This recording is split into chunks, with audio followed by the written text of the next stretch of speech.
Welcome, everyone, to the CryptoCannaVerse Show, an international faith-based show where we help entrepreneurs within the 5 C's: Christ, cannabis, cryptocurrency, cybersecurity, and certified public accountants.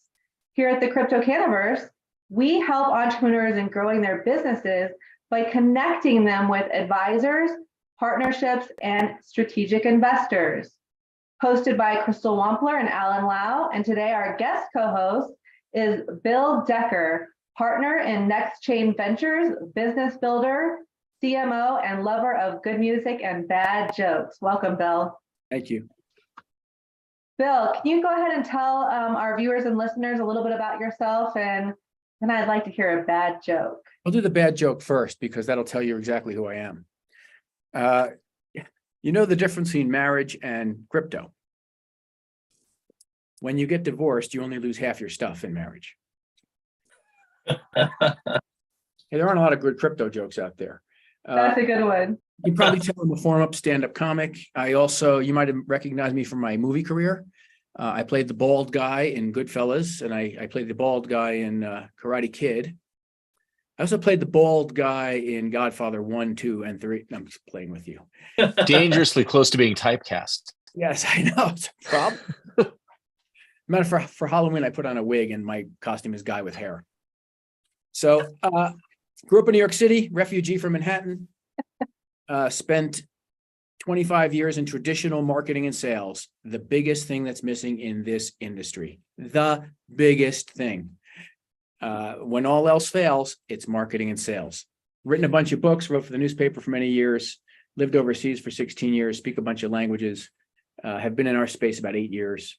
CMO of a couple of large companies, CRO of a couple of large companies, sit on the board of Next Chain Ventures, which puts money and people who need money together. Thank you so much for that introduction and those terrible jokes. Terrible. So we're booking speakers now for April 2024. If you would like to be a guest speaker or learn more about the companies on our show, please contact us at crystal@kinetics.com. Here's your favorite part, Bill. You can be ethical in business. Yes, you can.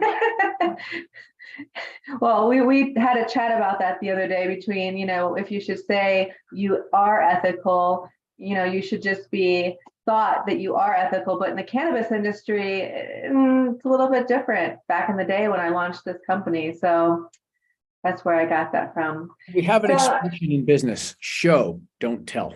It's our show, don't tell. Right. Today's show is broadcast live across various platforms, including Facebook, TikTok, Twitter, LinkedIn, and YouTube.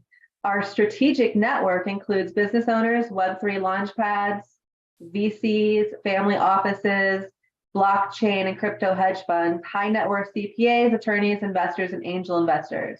Before we introduce our guest today, my amazing co-host, Alan, please present our Bible verse. Thank you, Crystal. Welcome to the CryptoCannaVerse show. Great to see you guys. Thank you for taking the time on Friday.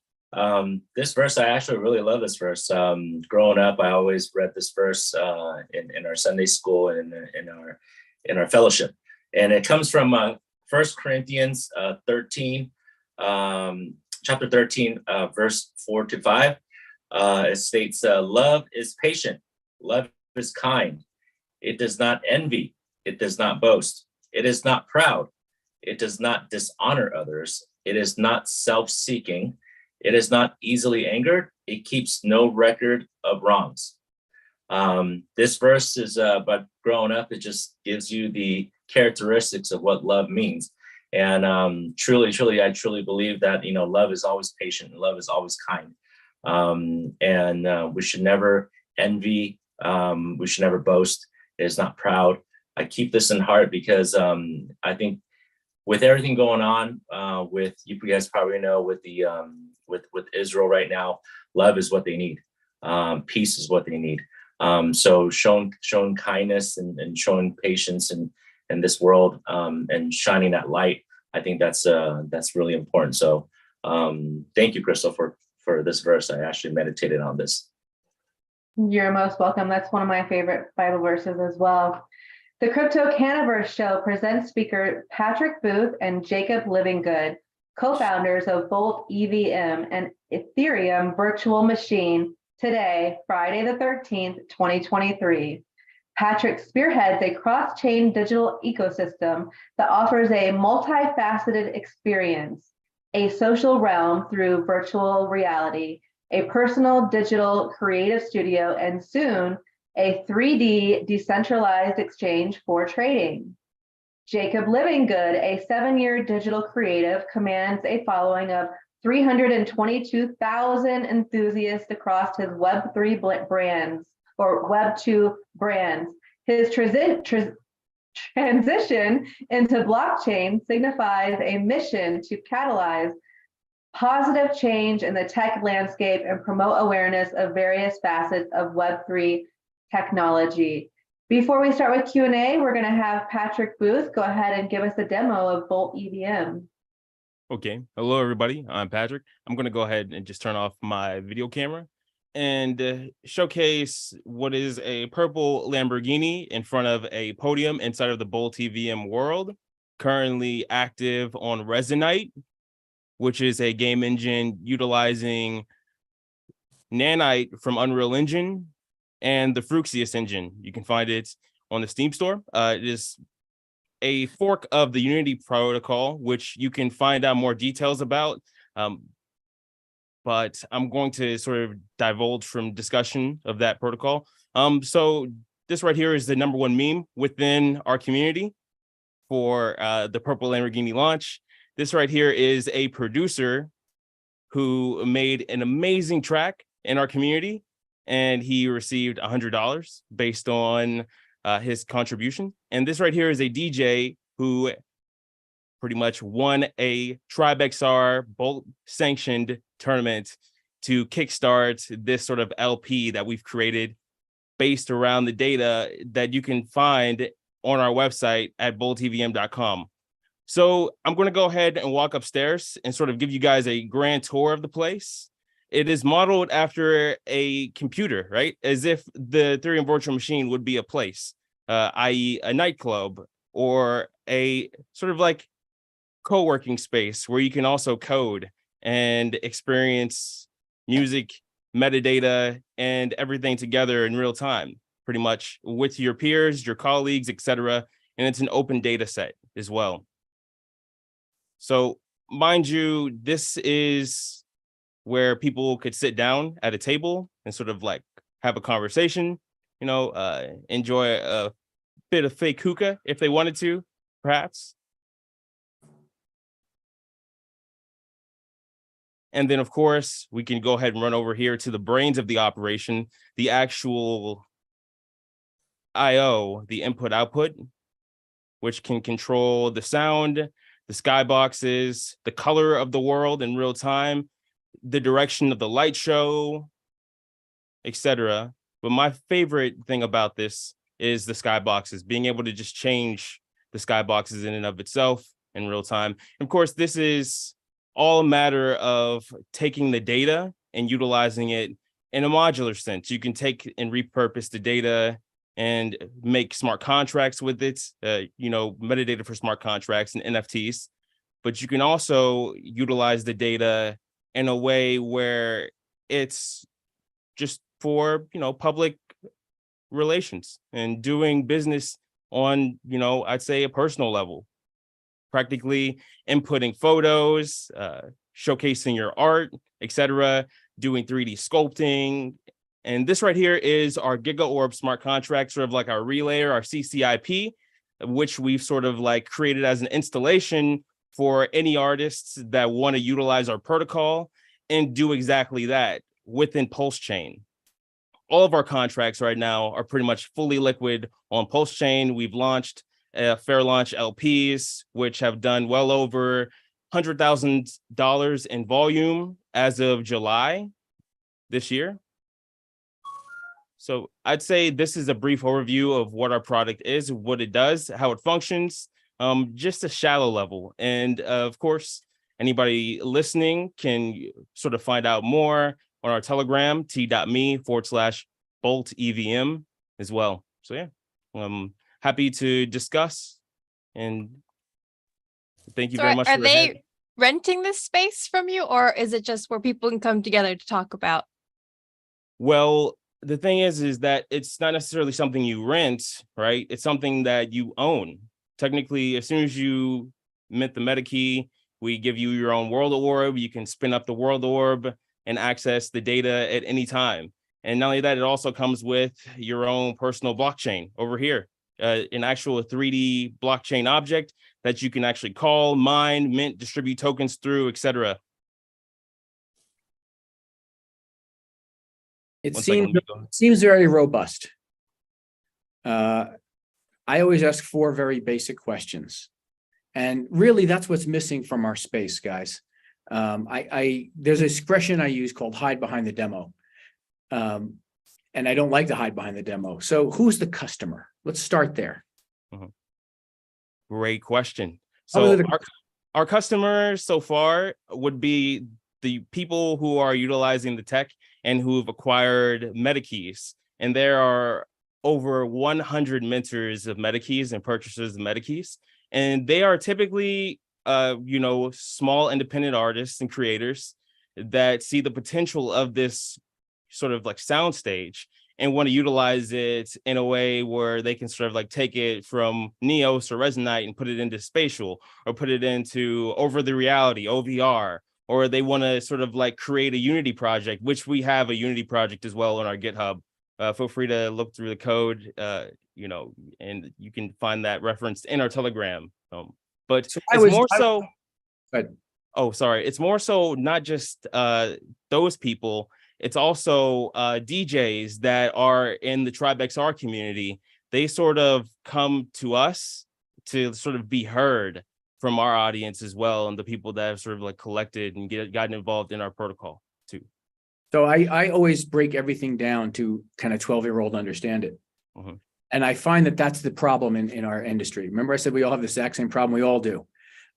We speak on a tech level that a 10-year-old can't get, or a real customer can't get. So when you say DJs, small artists and creators, these are people who will actually pay you to own a piece of this space. Technically, to own a access key, right? To then have access to the .blend file, to then also receive, ongoing retroactive airdrops, and also be a part of a community, right? An actual tribe of people, of DJs and creatives and other entrepreneurs. Okay, so these are the people who will spend money. Yep. Okay. Who have already, yes. So now we know who the customer is. Now, what is the customer's problem? No problem, no sale, right? So Real quick, Yeah. real quick, I'd like to expand on your first question, because what's really neat about how over-encompassing this platform is that the ideal customer profile is so wide. It really ultimately comes down to the end user of what they want, right? Like for me as a digital creative, I get to use my individual instance of this space as a live digital creative studio where I go live on my social media in a VTubing model with hand tracking, and I get to just directly engage with my community. Whereas someone that's more trading focused could use it as something that they can actually do a real world DEX experience with their users and interact with them that way. Or someone that's a DJ, a producer, a creative that makes music can use it as a playback engine to host digital events that could either be live and in-person 3D, or they could be pre-recorded and then sold as metadata. Or it could even encompass someone that's a actual full stack developer that has buddies that want to build in tandem in real world space and, code smart contracts directly in here, or 3D objects together as a little team development. So it's very wide, and it ultimately comes down, because it's a DAO, it's fully decentralized and you have your own individual ownership of the assets. Once you're in the ecosystem, it's like a choose your own adventure. You get to pick what rabbit hole you're going to delve down. right, Precisely. So the good news is you've got a lot of opportunities for customers. The bad news is that each one of those customer groups has a different buying signal. They need to be messaged differently. A trader is much different than someone who wants to host a DJ event. So you need all these various different marketing messages. So why this solution? Why is it better than what's out there? Great question. I'd say it's better because it's What we're far more buying. robust. It's more robust, but with that robust nature of the ecosystem and sort of like this IDE-esque sort of virtual experience, you also have a higher barrier to entry when it comes down to the hardware necessary to get involved. Mhm. So and of course, not only that, when it comes down to the market right now, right, with the whole metaverse, I'd say environment on chain, there's a lot of competition, and a lot of data sets are really expensive. This is infinitely scalable, and it's also practically almost free to a certain degree, as much as I want it to be free, right? It's as free as the confines of the protocol decides it to be free, because the pricing mechanisms are up to the free market to determine as well, might I add, because of the fair launch liquidity pools as well. So yeah, it's free. It's technically free. I'm trying to think to myself, you say, Bill, we love you. Oh my God, can you take this to Bank of America? What would I tell them? Because I'm also very against us all selling to the same 30, 40 million people. It doesn't make any sense to me. We're plumbers selling to plumbers, where there's huge switching costs. Don't use that conference area, use mine. Don't buy Solana, buy Ethereum. It's so much easier to break into new markets. So let's take Bank of America. What would I tell them? Well, you could tell them that we're doing far more than 5% on our LP when it comes to ROI, which is substantial. You can see that through our Dex feed. If you wanted to take this to a banker, right, and just sort of like tell them what's actually going on, right? If you wanted to like present this as an investment opportunity to an investment banker or a hedge fund, you could show them our mechanisms of yield, which is potentially quite lucrative. But that's not necessarily the whole story, though. That's not the entire story I want to tell to the market, and not the main reason why I got involved in this industry in the first place. I'm technically in it for the tech, and the yield and the money came second. Mind you, I've been utilizing Ethereum since it was practically $10, $5. I love the technology. I've literally put food in my mouth that I paid for with Ether. You know what I mean? When it was really low. So like, I just really appreciate like the malleability of the data and sort of like understanding what the data can provide to society at like, sort of like a bird's eye perspective, if we just truly embrace decentralization for the better or for the worst.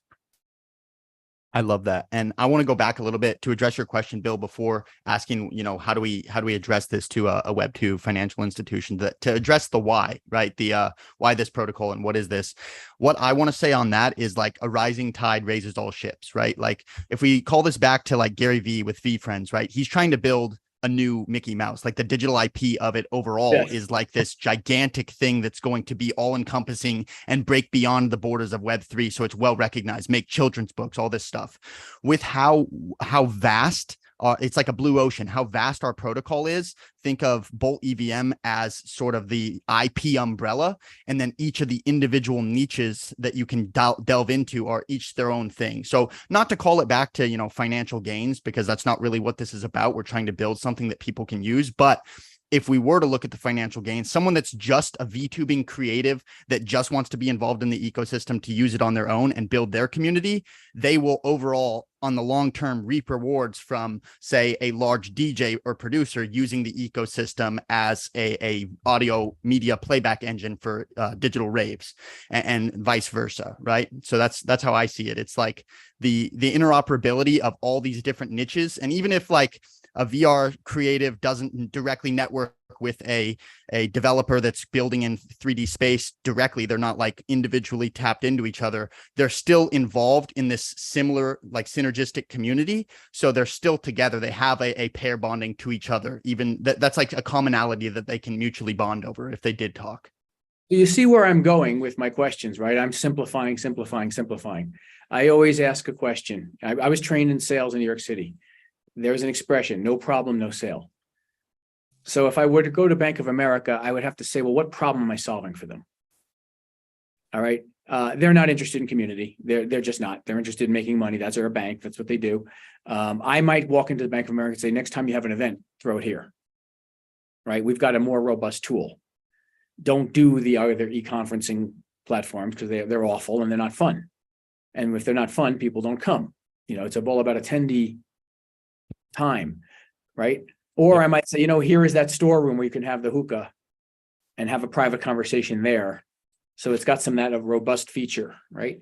Or if you decide you want to have a contest right then and there and start awarding Bank of America bucks or Bank of America tokens or even Starbucks, we've got that set up, right? So you see where I'm trying to take it. Precisely. Because I think the tool is very, very robust.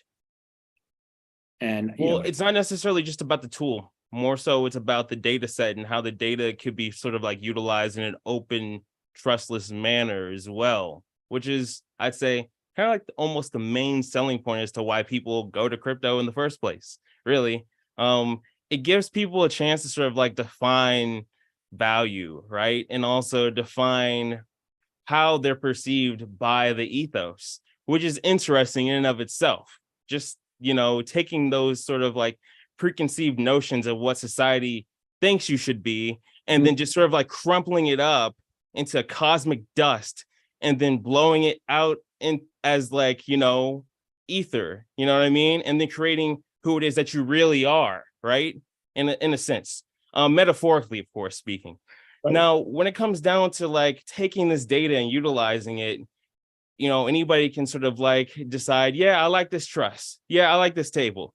Yeah, I really like the way these RAM DIMMs look. You know what? I like the 3D models of the skyboxes. I'm just going to pull all this data and use it the way I see fit. You know what I mean? And then they can sort of make their own worlds from it. They can utilize all these different handmade objects that weren't generated by agents, that were generated by a real person, and then repurpose them as they see fit without my permission, without the permission of the DAO as well, which is the way it was supposed to be, right? And it's the same thing with the Bitcoin code and to a certain extent, certain parts of the Ethereum code base as well. So that's really the idea of this thing. It's also about like the triangles, the actual assets, the 3D assets, because we're moving into this new reality, augmented reality, where there's going to be a substrate layer, a visual substrate layer over all these different platforms. Like it's practically the new billboard of sorts. And there's going to be loads of data, surfacing on that substrate. And we really just wanted people to have, a means to create experiences and create contracts and metadata that can live on that substrate. So, yeah. So, Michael, I met your better looking partner. I'm kidding. Who's that? Aren't you partners with Ken? Yeah. Oh, yeah, with Kenny. Yeah, you were on last week with Kenny. Yeah. He's got all that hair, Yeah, we just got back from London last week. It was a lot of fun. I have some questions. I want to ask. That's why I called on you without even being nice about it. Thank you. So, say I'm just a consumer. I'm someone that's interested in this product. How easy is it for me to come in, purchase this, and get spun up? Because what I see is this really great system, this modular system that people can build on. But if I'm the average consumer and I go, man, you know what I want to do? I've got the little YouTube channel that I'm starting out and I want to throw a community event for my listeners. How hard is it? How hard or how easy it is? Because it seems like with all these modules also comes a learning curve of I need to know these other scripting languages to really take advantage of this. Or what kind of plug and play features are there available just for the everyday average guy to come in and utilize this? How much customization are there? Is there a place where they can get, you talking about importing other 3D models? Is there a place where they can get prefab models? Can you go really deep? Can you adjust the DMX lighting rigs and some of the effects? Like what level of customization is there? How easy can it be, and how difficult could it be if you are like because it seems almost like middleware, like it's not necessarily geared for the end user, but for someone to build or expand on a product for their community or their clients or their customer base or whatever. Precisely that. You're hitting the nail around the head. So it's really easy, actually. So once you mint our key, you then can sort of go to our Discord or our guild, connect your wallet through guild, and then from there, we will distribute a world orb on Resonate, and you're instantaneously, as soon as you sort of like give us all the intelligence that we need, we can ship you your world orb, and you've got all the logics, all the models, everything's working as it should, and you're able to start cooking, pretty much start building. And you're right, it is practically middleware, and there are nodal languages that are running underneath the hood that you're able to reverse engineer and then decipher and then sort of understand. And if you choose to dive that deep, we do have alternative tools that are community tools that we can also share with you if you want to learn more about that. And a lot of these different systems are actually coded in C# as well, like for the most part, and then turned into nodal logic systems. Okay. Yeah, that's what some devs choose to do. But there are a lot of devs that work the other way around, and those objects typically break. They're not as malleable, and they're not as like permanent to a certain degree within the engine. So, you know, everything has its place in this engine, on the Fruxius engine, and it's also based around C# syntax. Just a heads up for any dev that's watching or listening at the moment. So, yeah. So, real quick, Michael, I want to add, because he gave the whole technical, the spin-off. And as someone that's a digital creative, non-technical, I'm not a coder, I'm not a developer. You know, I know how to use no code SDKs, but that's about it. Right. So for me, right, it's just a game engine that you can jump in. It's a WASD control. There, you go through an intro tutorial, and there's multi-worlds, and like an experience that I had, not directly in Bolt, there's multiple worlds of all different users that build all sorts of stuff. And I was in virtual reality running around. I went into this world, and I ended up playing this Yu-Gi-Oh variant 3D game. It was a board game with a 9-year-old that was also in virtual reality, and he was teaching me. So, I mean, maybe that kid was like a savant and he was a coder, but I think he was just a little kid that was just playing a video game in 3D virtual space. And so for like, from the beginner perspective, outside of, you know, I'm a coder, I'm a developer, I'm doing all this stuff, I understand all these coding languages, and I can do it in real-time space. You can be just a gamer or someone that's just a community member that logs in, doesn't have to go into virtual reality, doesn't have to have a in-depth understanding of all these technical things like coding, and you can just play the game. And there's a open source library that you can grab all sorts of different assets that do all sorts of interactable features as well. Once you're in the world, even in your own private Bolt world, you can set the settings to public. Last night I was on, and there were 700 people live and active in Resonate. And so you can actually set it to public, and then other individuals that are either in 2D or 3D can come and join. And I've done that several times to just try and get some conversation flowing. And it is crazy how sometimes it'll be a 9-year-old that wants to play Yu-Gi-Oh with you, or sometimes it'll be a full stack developer that has 10 years in crypto experience and knows a lot of stuff, and you can pick their brain. So the level of spread between, you know, you can do this and you can get involved in this ecosystem as a complete beginner that just wants to use it as a creative engine, or you can be a full stack developer that wants to use this to, you know, make all sorts of meshes and use it for metadata for NFT projects. Sure. Okay. So quick follow-up. So how easy is it for me to come in and go to this open source library and slap some of this code in here and alter and customize as a non-technical person?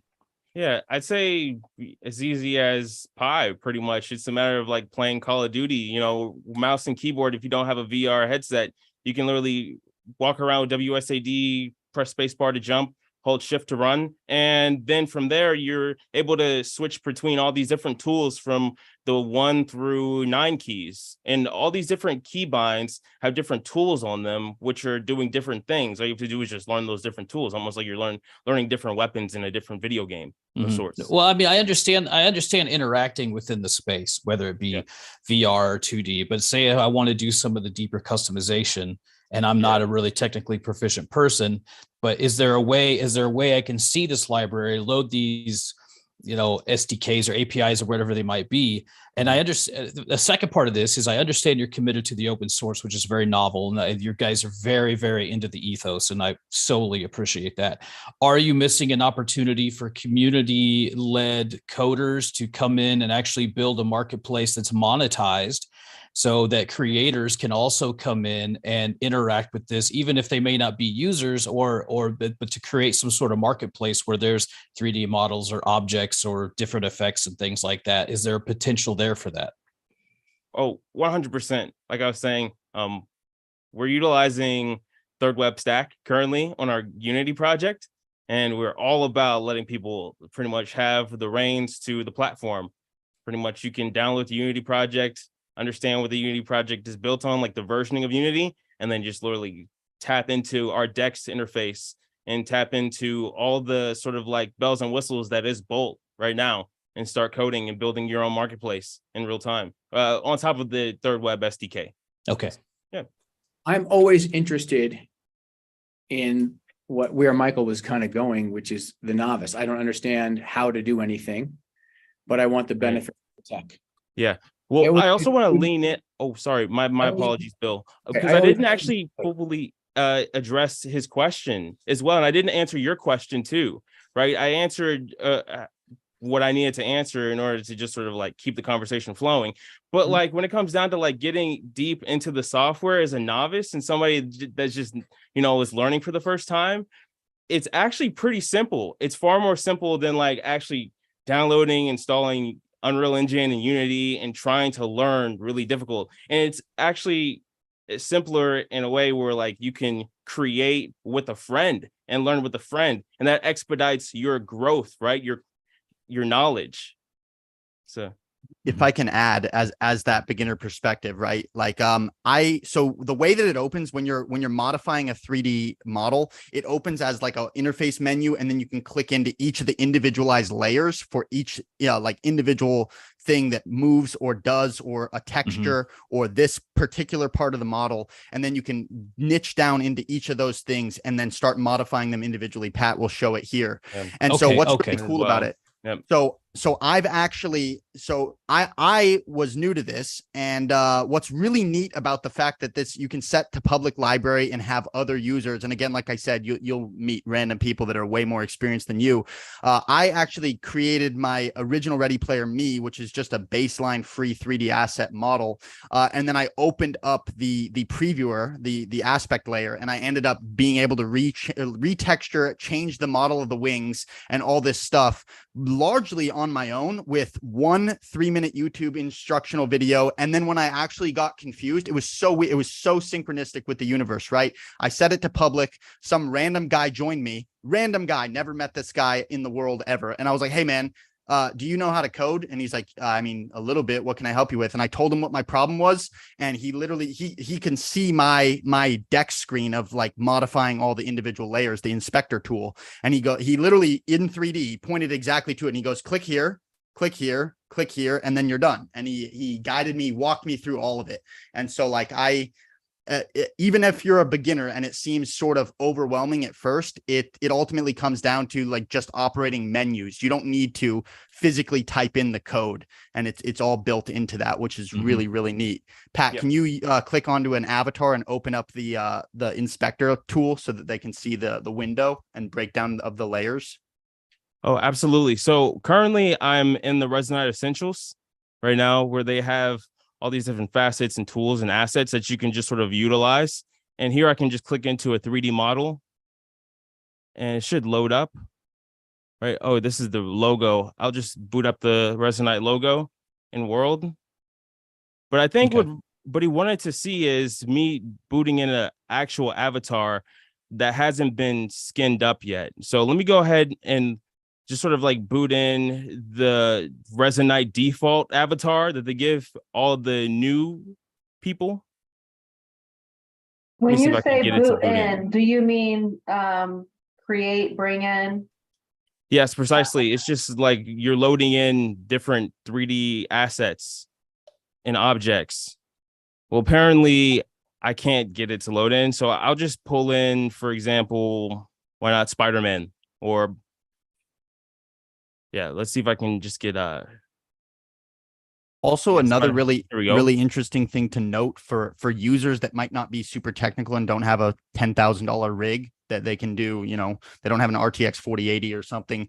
If you're just running in 2D, a lot of these assets, even though they're super high in detail, they're really nice. They're actually really, really compressed. Like the entire world of Bolt, this whole flagship of all these flashing lights, it's less than 40 megabits to load and run that, which is absolutely flabbergasting. Yeah, Can you precisely. guys get rid of the flashing lights? Is that for everyone, or can you change that out to other?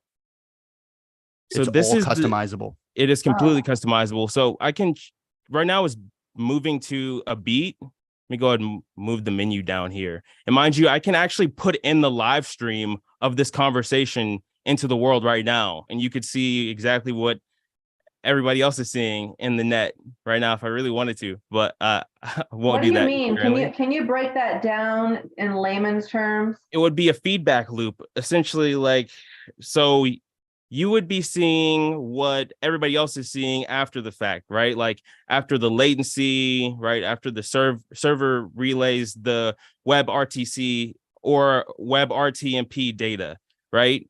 So as soon as it goes through the pipelines, it'll be inputted directly into this world, and then whoever's in this world will be able to hear exactly what we're saying right now. And So you can open a browser window in this space and basically log onto YouTube, and our stream Yes. would be on there.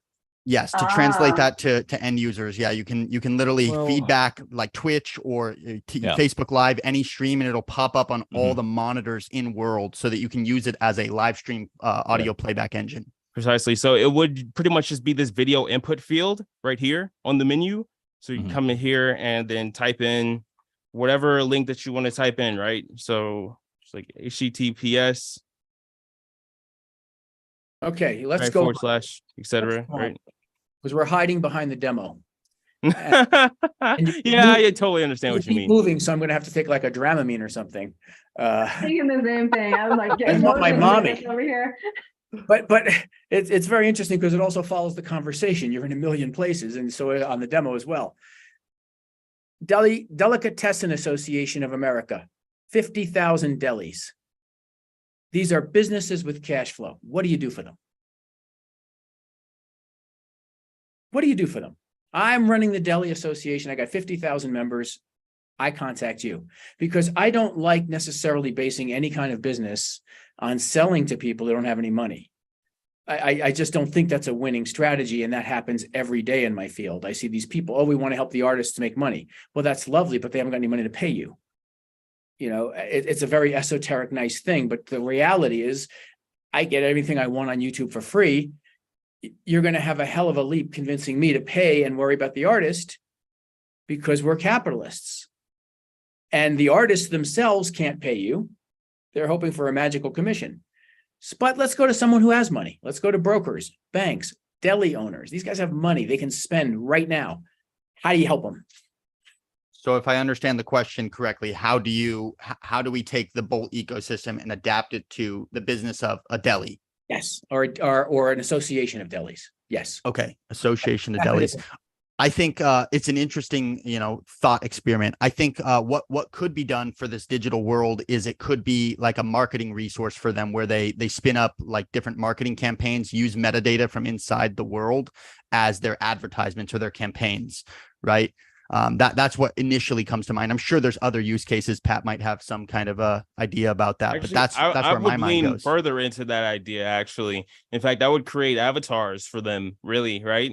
That could actually hang out inside of Bolt, right? And then sort of like talk about Bolt. You know what I mean? Like you walk up to the avatar, it's embedded with artificial intelligence, and it's pretty much talking about, oh, hey, you guys enjoying the party? Here, have this meat stick, this turkey meat stick. Yeah. You eat the drumstick, right? And then all of a sudden, your avatar grows wings, and the wings, allow you to fly for a brief amount of time, right? Or let's say just as a brief example. And then like based on the color of the world, right? That's the trail that the wings are leaving behind. Just sort of like a brief example of, the sort of like marketing campaigns and sort of like avatars and assets that could sort of like serve as like a fantastical fantasy of sorts that might actually work better than a traditional commercial. And I can also mint my own Deli Association token. Yeah, yeah, exactly. True. Right? To that. Yep.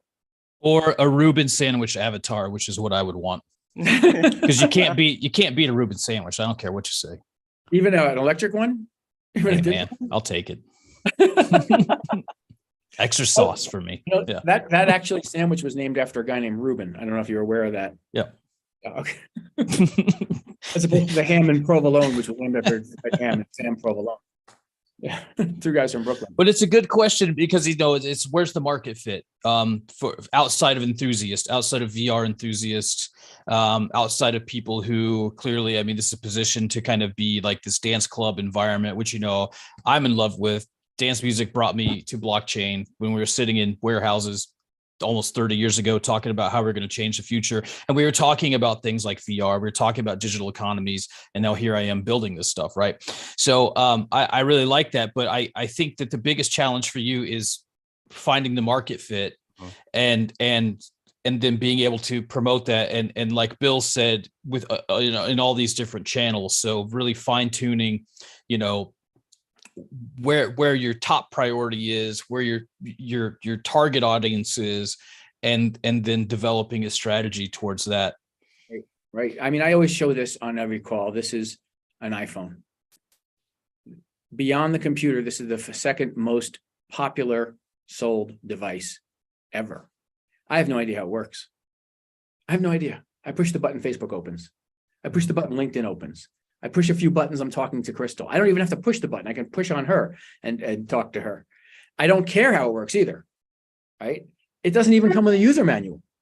I get this phone, it's out of the box. And to amplify what you're doing, to simplify the story, to make it easier, so my mother could be on this call and understand exactly what you're doing, is, I think, the challenge for the company, is to figure out, you use that nice word about market fit. There is that. And because you're so robust, you have the opportunity of fitting in many markets. You can say, this we're doing for banks, this we're doing for brokers, this we're doing for delis, this we're doing for funeral homes. My favorite example is I was in the NFT business. NFTs, let's protect the artists. Let's get the royalties. Okay, they don't have any money. Remember, they have no money. Strike one, we're selling to someone with no money. And a sale was like 2 Cardano. 40 cents. So we're knocking ourselves at $100 per user to get them to make a 40-cent sale. I said, why don't we take 500,000 of these things and go sell it to one of the large real estate companies? Because NFTs are very handy for solving document storage problems. How many documents are associated with your house? 500? And I don't just mean the lease, the will, the insurance. I mean the refrigerator repair manual, the carpet cleaning, the maintenance you've had done, the paint you bought, all in this thing. Let's do $1.5 million sale instead of a 40-cent sale. That's where I'm trying to go with it. That's what interests me about a project like this, because you've built the engine, you've built the bolts, and the bolts are good. Michael, what do you think? Am I way off base? No, I agree 100%. It's the beauty of this is that it's modular. Right. We can do a lot of things with it. And when you have that ability to customize, have all these modular features, then you expand the potential of what you can actually do with it for the end user. And I just think it's finding that, really hitting on a good strategy to get it out there with the highest target audience that you can find first. And then also really simplifying the project of being able to sell it to fit these like the deli guys, whatever. Are we going to make a virtual deli with lasers? Cool, man. Let's go. Let's do it. But let's make sure that it's easy to translate and easy for these people to step into this, because VR is hard. Navigating those menus in VR is difficult. I mean, let's be honest, because you're not just mouse and keyboard. You're pushing, you're pulling, you're dragging, you're grabbing, and things like that. So there is a definite learning curve. The thing that we need to do is to be able to turnkey this, right? To fit as a product, and once you can figure out a way to, so you could have your enthusiasts. You could have your enthusiasts, your deep geeks that want to come in, get under the hood, do all the crazy stuff. But for you to be able to continue to sustain your development, you're not going to be able to rely solely on minting out access passes, right? I mean, you can bootstrap so much, right? But you've got to find a way to turnkey this, to have to be able to sell it so that you can keep doing the nerdy stuff on the back end and making it really cool. I agree right there. Automating the whole flow and making it now, like, even like with account abstraction, and just sort of like taking the data and making it seamless, just like super smooth ecosystem where people don't have to worry about, oh yeah, let me acquire this currency, so now I can do this, right? They're just like, downloading an app or like, simply like logging in, and then everything just works. It all just works. Yeah. I totally get what you mean. Yeah. Mm-hmm. But I would spend most of my next functions, my next part of my life on marketing and sales. I talk to companies. I talked to one company. They spent $4 million on their software. They have no customers, and they're working on version 2. It's like, guys, really?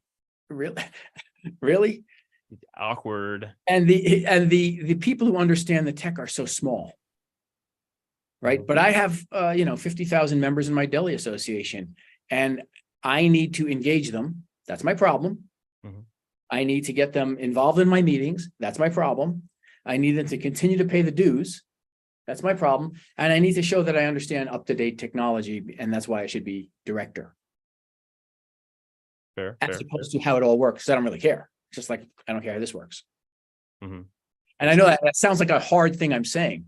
No, it's logical. Everything You've done you're part saying is one, you've logical. done the big work, right? Yeah, and not only that, like, we actually have users and actual people. It's not like I'm just about to push the upgrade. Nobody's using it, right?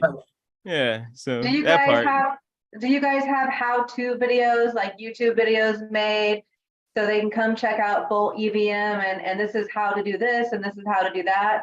Well, actually, what we've done is we've created a sort of like community where other people from other communities have decided to make those videos for us. So we've inspired other people to do that, and then they've shared that around in their networks, and we've just sort of like utilized those assets and whatnot. So That's actually a very good metric. Mm-hmm. When you have people coming in and creating videos and how-tos for you, that's a good metric. That means that people are using your platform, that they're interested in it, and that they think there's value in it for them to share their knowledge and what they've learned for other people. So that's a good thing to have. Also, with the prospect of sort of turnkeying a system with, okay, how do we plug and play a Web2 established business, your financial institutions, your deli owners, your movie theaters into, a use case for this tech and this particular project? I think that's a really interesting thing to prospect. And I really do think, because it's so, diverse in how we can build on it, that there is an individualized use case for each of those well-established Web2 companies, given that, we have a little think tank and figure it out for each of them. But I do think, as far as the prospect of it being totally, one and done prospect turnkey for everybody, I think it would be more of an individualized basis because you're not gonna have the same net result for a deli that you will a movie theater, right? It'd be a lot easier. No. Yeah. I mean, you've got a SaaS product in your hand, like right here, right? I mean, it's that you can have a whole other arm with people dedicated to marketing, shopping, generating leads, and finding people to do bespoke builds of this client for loyalty programs, for whatever, things like that. What do you have in the way of partnerships with other music or VR adjacent type projects within the space? Wait, before we answer that question, can you define what you mean by partnership? Because that's a very nebulous. Collaborations. What does that mean? Well, Is do you have anybody any paying synergistic relationships with other people who are It's building similar product within the space, mutual. like Mutual. Sansal, Pixel Links, anything like that? Mm-hmm. It has to be mutual. 100% mutual. Have you guys heard of Gala? Yeah. Well, sure. Yeah, of course. Okay, so Pat and I are both involved in the Gala music ecosystem, because there's a tandem space. There's an overlap there as Cool. founder nodes holders. Yeah. Nice. Very good. Yep. Yeah. And mind you, I sort of like onboarded BT, as I said before, and whatnot, into the space, and sort of like, he kind of is really instrumental in that protocol at the moment and whatnot, and what they're building over there. And he sort of like gave us the means to have access to that IP and sort of like have access to larger than life money, more than money can buy opportunities and stuff. You know what I mean? Like, it's just small Amazing. things like that, right? You know, so Yeah, BT is a world-class name, so that's, I mean, that's a great association to have. Just like Deadmau5 is doing, like with Pixel Link and things like that, and you know, so I think it's very cool. But I would look to seek out also where you can collaborate with these other people building music metaverses, and see if there's a way that, you know, you can, where people can walk out of one door and into another, and that there's ways to share communities and things like that under this united love of music and technology. Man, you know, I'd love to do that, but there's a lot of red tape working with some of those companies. I'd have to sort of like, you know, you're working with the sandboxes and the Decentralands of the space, right? Like, it's either I work with like a dev shop that has a bunch of parcels, right? Or I work with them officially. That's the way I see it. And I really want to work with them officially. I don't want to work with some dev shop that just owns a bunch of their software. Are you folks looking for funding?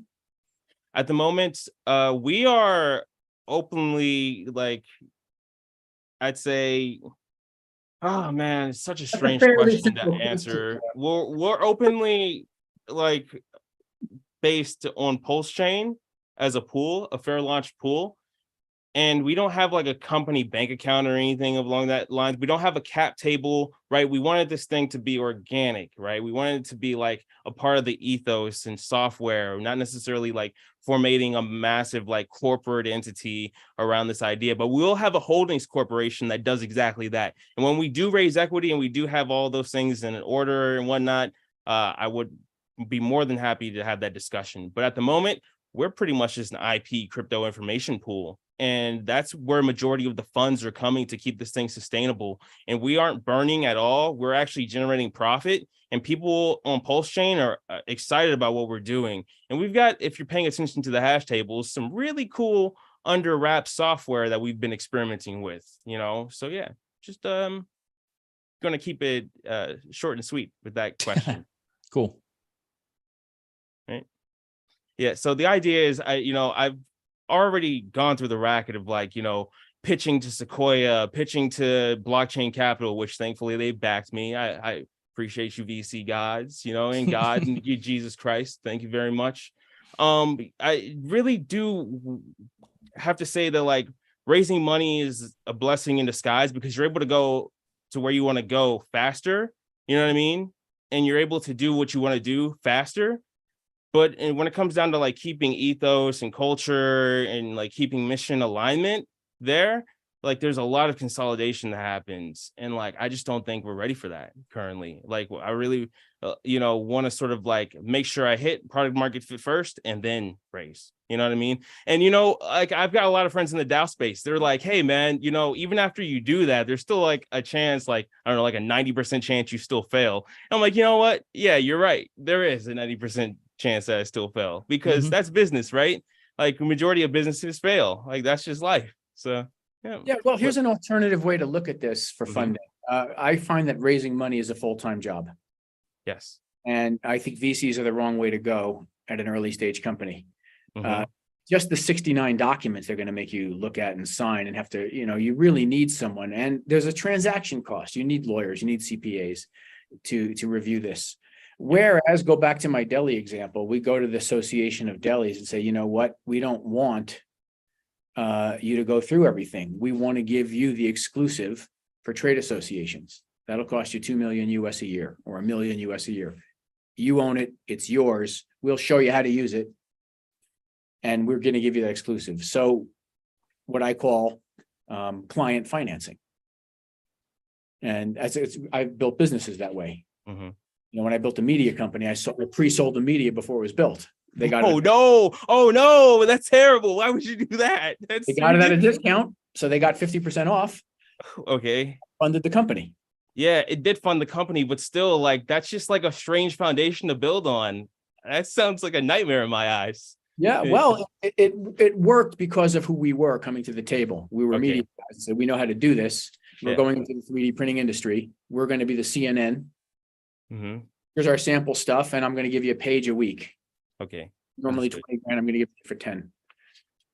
How fast did you get out of debt? Year or two. Okay. No, that's fair. Some of these guys converted. Some of the guys said, I want equity instead. Okay. Okay. That's logical. It's Just logical.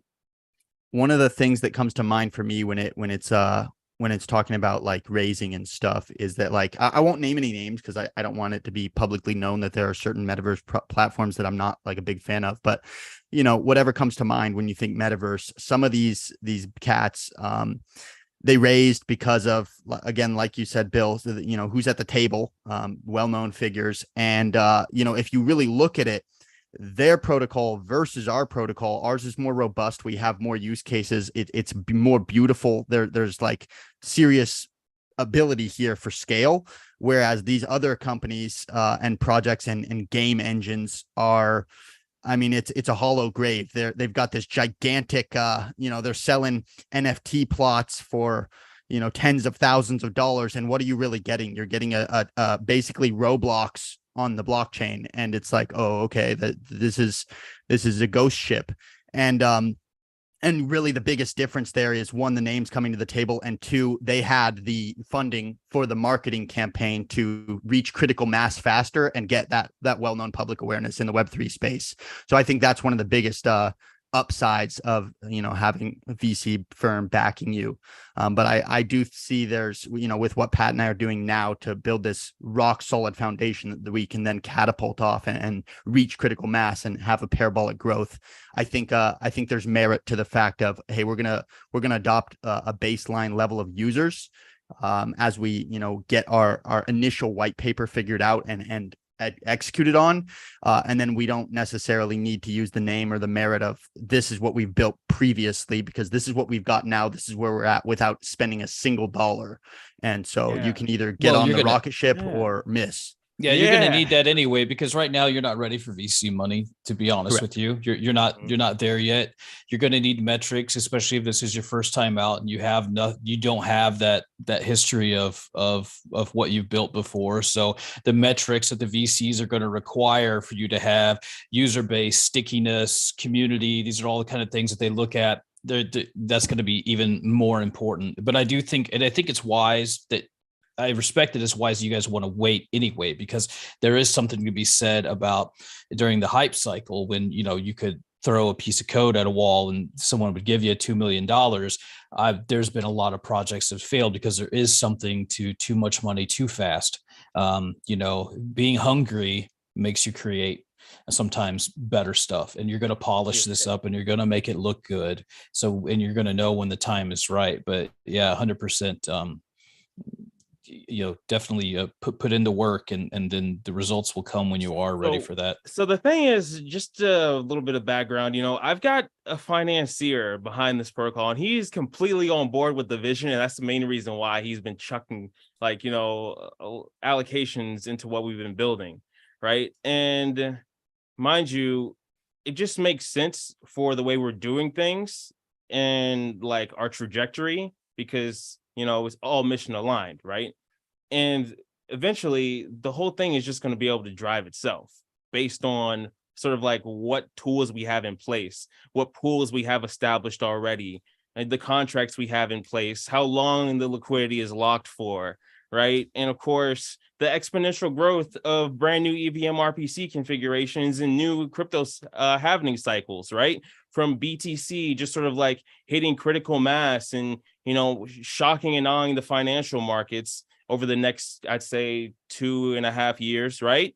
And of course, alternative RPC configurations that can support traction and traffic of these network effects. And that's really how we're positioned. You know what I mean? Like we're pretty much like vertically integrated to a certain degree, just on a micro scale, right? So yeah, with MicroStrategy. And yeah, that's pretty much what I wanted to say about it. And I think you're right. For the most part, taking on like a really massive VC check at this moment wouldn't necessarily make any sense. But we are open to VCs eyeing our pool and deciding, I'll scoop up some coins and stake up here. Like this makes logical sense. Why not? Sure. Crystal, was that the 2-minute warning? Yeah, we have just a couple minutes. So let's go ahead, and if there's any final comments, Jacob, do you have any final comments? I am just excited to be here, to be quite honest. That we've been building this for almost 3 years, and it's really cool to see that it's gaining traction and awareness. And yeah, I'm just really grateful to be able to use my platform. Like in Spider-Man, with great power comes great responsibility. I got all these people on the internet that for some reason like to listen to what I have to say. God knows why, I guess. But I don't take that lightly, and I want to make sure that I'm educating them and making sure that they're aware of where technology is going and how they can capitalize on building a better life for themselves, utilizing future-proof tech. Jacob, where can our viewers and listeners find you guys at? We can be found on Discord. It's the Discord handle /BoltEVM, as well as TG is our primary thing, t.me/BoltEVM. And then all my socials and connections are all just my name, JAKEBLIVENGOOD. And yeah, that's really where our ecosystem is. And we'd love for people to get involved with us on Resonite and come hang out in Bolt and learn how it could particularly they could have a customized use case for the tech for themselves. Thank you. And Bill, where can our viewers and listeners reach out to learn more about what your services are? They can reach me, Bill at partnersinternational.com. That's my email address. I can steer you to one of 9 million sites if you want, but who needs those? So let's stick around off air for a minute after we sign off to the world. All right, Alan, can you go ahead and wrap up with our prayer, and then we'll go off live and we can chat some more? Yes, thank you so much. Let's bow our heads and pray. Heavenly gracious Father, Lord, thank you so much for Patrick and Jake Livingood and our co-hosts, Bill and Michael, to join us in this week's show to talk about the technology, talk about the platform. Continue to bring the right people in right time, right place for us, Lord. Continue to protect us in all things we do. In Jesus' name we pray, amen.